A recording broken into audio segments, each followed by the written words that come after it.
niba ubuzima butagenda hagarara aho ugeze, apana ugenda bajya bakubwira ngo mugenda ngo imbere ni heza, reka ushobora no gupfa. Ijambo ry'umunsi ni iryo, niba ubuzima butagenda hagarara aho ugeze, ukore ibihambaye mu buryo bworoheje, kuko iteka ryose abantu benshi bacika intege bakaba ubuzima bw'ububabare bitewe no kwipasa muremure. Niba uzi ko akazi kose ukora ubona umusaruro uvunitse, ukabona umusaruro bikugoye, manza ucunge neza, urebe umuntu umaze imyaka 10 akora ako kazi ukora, nubona ubuzima abayemo arizo nzozi zawe ukomeze, nubona atari zo nzozi zawe hinduka. Sinasoza rero nakubwiye iri jambo, ndabizi ryarindi. Umugabo utira isabune yo koga ntakijujute igihe ayisanzeho ubwoya, kabone nubwo yaba azi neza ko nyirayo afite uruhare. Koresha IQ. Umunsi tugiye kuvuga kuri Ezra Joas, uzwi nk'umushisitiriyoma, umugabo ugaragara mu biganiro atanga ubutumwa bufite imbaraga kandi butavugwaho rumwe. Ese ibyo avuga birubaka cyangwa birasenya? Reka tubisesengure. Ese Ezra Joas ni muntu ki ubundi? Mu itangazamakuru Ezra Joas ni muntu ki? Agaragara cyane mu biganiro byo kuri social media, cyane cyane TikTok live n'ibiganiro bya YouTube.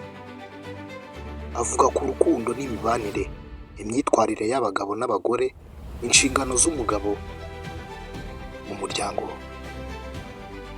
guhindura imitekerereze y'urubyiruko. Ushobora gushiramo clips fire user commentary muri ibi ngibi. Ezra Joas akunda gushimangira inshingano z'umugabo agira ati, umugabo agomba kugira icyerekezo, umugabo ntakwiye kuba intege nke mu byemezo bye. Avuga ku bagore mu buryo butavugwaho rumwe, hari abamushimira kuba avuga ukuri, hari n'abamunengera kuvuga ko amagambo ye rimwe na rimwe akabya cyangwa akumvikanamo ukaza ibintu cyane.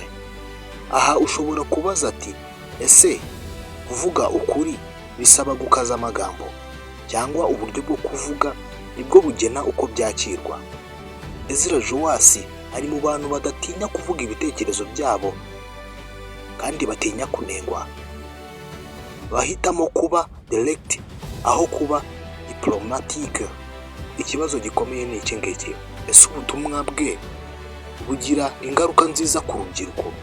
Ese burigisha? Ese burubaka? Ese ushobora kubaka urugo cyangwa utera impaka gusa?